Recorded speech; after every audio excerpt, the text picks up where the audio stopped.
for Daryl Tuffy, who will open up this third one-dayer. Gilchrist on strike. And Gilchrist on the move straight away. 4 to start this game. Tuffy has struggled against Australia in 6 ODIs. He goes for 6.5 and over, and already he's gone for 4 on the first ball. No ball as well. So not the start Tuffy wanted. Gilchrist not as aggressive as we'd see him normally play that stroke, but he comes into this match not getting any runs under his belt in the initial 2 one-dayers. He'll be a little nervous. And another no ball there from Tuffy, so straight away you just wonder whether he's just a little bit too tense.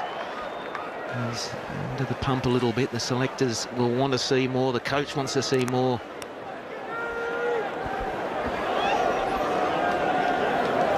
.35 the average for Gilchrist, similar to that of Nathan Astle. Strike rate is right up there though, 94 10/100ths.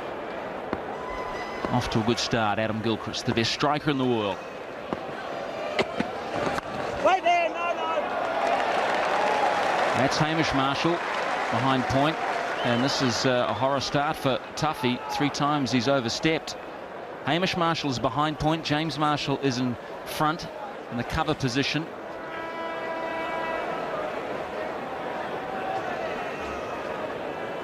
Two slips and 3 on the offside, saving 1.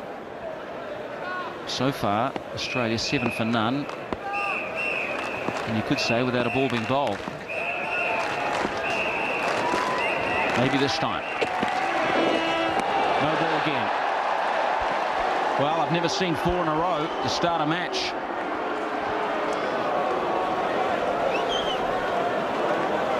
It would have been a wide if it wasn't a no ball, so it still would have been an extra one for Tuffy. He's turning this first over into a long one. He now, if he's bowling legitimate deliveries from this point on, he's going to be bowling a 10-ball over to start with. Australia 8 runs, and that's a very good start for them, with only 1 scoring stroke. And another one. A little bit different. He doesn't overstep this time, but it's too far down the leg side. Maybe he was looking for another squeeze dismissal. This is how Gilchrist got out in Christchurch, the previous one-dayer. It's got a little bit of bat on it. There's no doubt, Slats, that when you bowled 4 no balls, that your mindset all of a sudden shifts from the other end of the pitch to where you're putting your foot, and therefore you're losing your focus on your accuracy. And another wide there. He's clearly worried about his front foot. This is, well, that's what you've got to do when you're the skipper. You've just got to hold things down. So Fleming is going to come down and have a chat.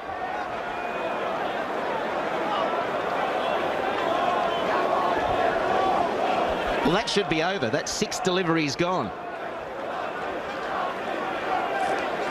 So now, if Tuffy is able to bowl his 10 overs, he's actually bowled 11. That's without any more extras. I think that there's going to be a couple of wides in there, maybe another no ball, but it's a shaky start from Tuffy.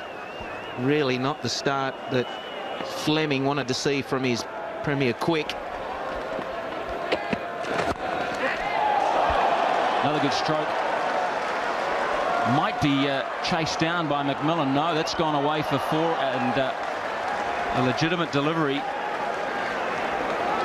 14 from 1 ball. Second boundary for Gilchrist. He goes to 8. Extras are already 6. It's 14 for none. It's a tough ground, isn't it? That was a miss-hit from Gilchrist.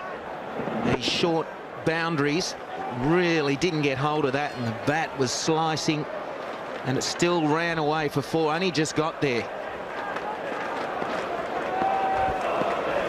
Jennings changed the field, slip out, short cover in. That'll be wide.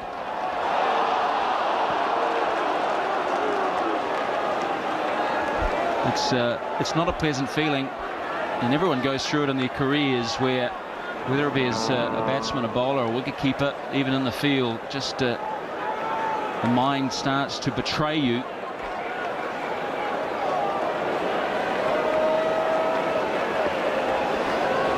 You've got to feel sorry for him, don't you? It might sound funny for an Aussie saying that, but you've got to. He just can't get that radar right. There we go. And the big cheer, as you'd expect. That's better. That'll give him a lot of confidence. Might stop Stephen Fleming chewing his fingernails there at first slip as well. And what you've got to do is you've got to say, right, that's my start. I've got to forget about everything else and now work on this next ball and the ball after. It's a little bit confusing if you've just tuned in. 2 balls, 15 for no loss. And if you have just tuned in, there's been a few wides and no balls. And another one. Dear, oh dear. Well, Fleming's already once taken a bit of a stroll down to have a chat, try and settle his nerves, just give him the basics, and he's probably saying, look, just forget holding it down the seam, hold it across the seam so there's nothing through the air for you. And let's just get this over, done with. You just got to get through. It's a tough time for Tuffy, and you've got to feel sorry for him.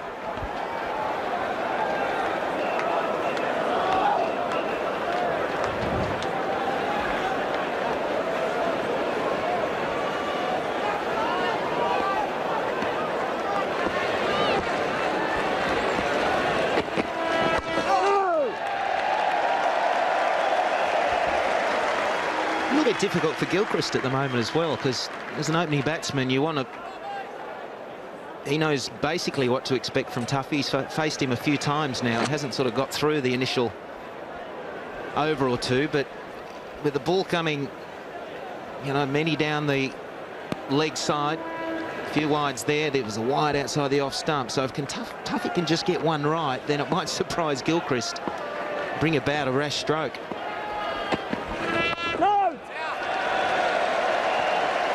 Be very difficult at times facing a bowler that's all over the shop. A guy like Shoaib Akhtar can be extremely difficult to face at times.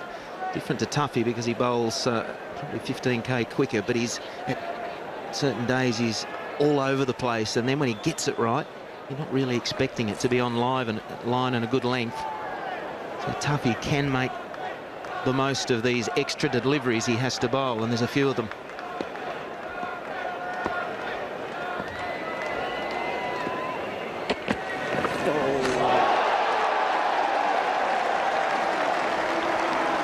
Biggest chair of all, and it is deservedly so. Good delivery here, got the line and the length and a little bit of movement off the seam.